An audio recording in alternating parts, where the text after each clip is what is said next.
जहां तक ब्यूरोक्रेसी का सवाल है तो जन स्वराज की अपने प्रोग्राम में we believe in decentralization of both the सत्ता एंड संसाधन। हम लोग की अपनी मान्यता यह है कि कम से कम 1/3 विकास की राशि वो पंचायती राज से चुने हुए व्यवस्था से के द्वारा खर्च होनी चाहिए। बिहार में सिर्फ आपकी जानकारी के लिए बता दूं, पिछले 30 वर्षों में पंचायती राज के संस्थाओं के माध्यम से 3% से कम राशि खर्च हो रही है।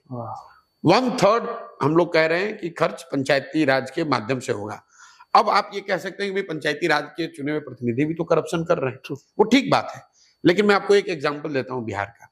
यहाँ नल जल योजना में बहुत बड़ी 25-30 हजार करोड़ रुपए सरकार ने खर्च किया। उसमें बहुत बड़े घोटाले की लोग बात करते हैं कि भाई बहुत लूटपाट हुई, पैसा खर्च नहीं हुआ या पैसा बर्बाद हो गया, घरों में पानी नहीं पहुंचा। नल जल कराने की जो जिम्मेवारी थी वो वार्ड सदस्य की दी गई थी। उसमें कुछ लोग, मुखिया लोग भी किसी स्तर पर इन्वॉल्व थे और सरकारी तंत्र अफसर इन्वॉल्व था। मैं आपको आंकड़ा बता रहा हूं, 90% वार्ड सदस्य नल जल योजना आने के बाद पिछला चुनाव अपना हार गए और करीब करीब 80% मुखिया जी लोग चुनाव हार गए। लेकिन आप मुझे बताइए, क्या 80% ब्यूरोक्रेट हटाए गए, चोरी में पकड़े गए? नहीं।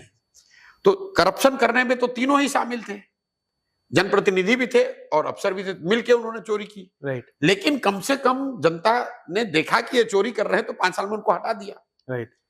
लेकिन जो अफसर था वो तो पहले भी चोरी कर रहा था, आज भी सिस्टम में बैठ के चोरी कर रहा है। तो ब्यूरोक्रेसी पर लगाम तब लगेगी जब स्वच्छ लोग चुनकर राजनीति में आएंगे, स्वच्छ और काबिल। दूसरा, उनके हाथ से decision making, subjective decision making हटाकर नियम बना दिए जाएं, रूल बेस्ड डिस्ट्रीब्यूशन अगर कर दिया जाए और उसका विकेंद्रीकरण कर दिया जाए तो उससे बहुत स्तर पर, बहुत हद तक सत्ता में बैठे हुए जो अफसर हैं उन पर लगाम लगेगा।